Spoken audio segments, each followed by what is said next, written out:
Hello world. I've had some teachers ask me about making some videos relating to various topics, and I had a teacher who wanted me to talk to you, her class, parents, etc. about how do we do base 10 division. So basically what this means is that we have materials called base 10 materials, and you might have used them in school if you're, let's say, 35 and under. But basically they look like this. So we have a little cube and we usually draw it with a square. And we often say that that's going to be worth a value of 1. And when that's worth a value of 1, we have a rod that is made up of 10 little squares. 1, 2, 3, 4, 5, 6, 7, 8, 9, 10. That looks something like this. And then we have a flat,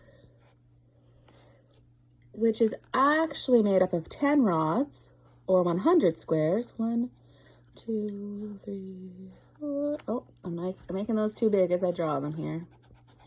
1, 2, 3, 4, 5, 6, 7, 8, 9, 10. Okay, so those are just sketches, and in class we have actual plastic materials. Some classes have foam, but more than likely your class has plastic materials. They're often yellowish, although they also come in other colors.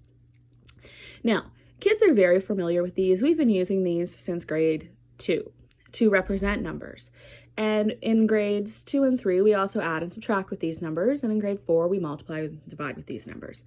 So we're going to do some base 10 division. So I'm going to pick an equation, or at least the beginnings of an equation that I want to try. So let's say I had 484 and I wanted to divide it by 3.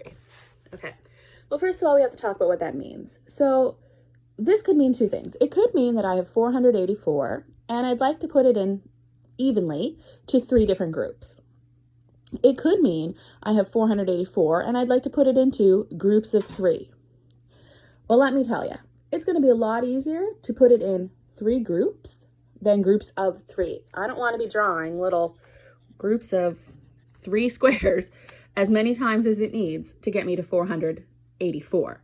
I want to draw 3 groups and start putting things in. Okay, so I know from the 400 that I can put a flat in each group.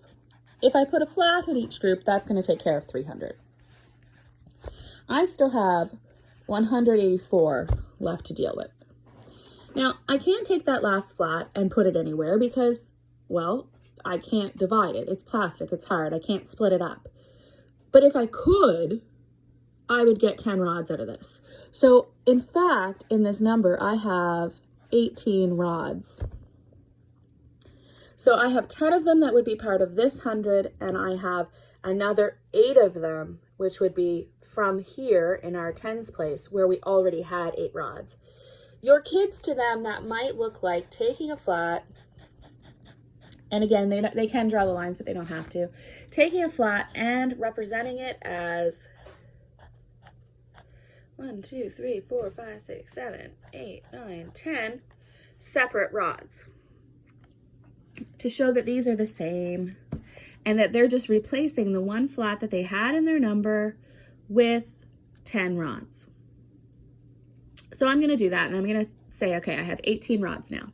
So if I have 18 rods, how many can I put in each group? Well, I might know a multiplication fact to help me there, but if I don't, I can just start putting them in. So 1, 2, 3, 4, 5, 6, 7, 8, 9, 10, 11, 12, 13, 14, 15, 16, 17, 18. Okay, so I ended up putting in 1, 2, 3, 4, 5, 6 rods. Okay, so I've got all 18 taken care of, and I had 6 rods to do it. Perfect. Now I've got 4 little cubes left. So just like I had a problem with the flats, I'm going to have a problem here with the little cubes because I can put 1 little cube, 2 little cubes, 3 little cubes. I still have 1 little cube left over. So I actually now have reached my answer. I know it doesn't look like I've reached my answer, but I have, because all I have to do is count what's inside each group. So I have 1 flat, so that's 100. 1, 2, 3, 4, 5, 6 rods, so that's 60, and 1 little cube. So the answer is 161. But I can't forget I had this one little one left over. So I do have to write remainder of 1. And that's how you divide with base 10 materials.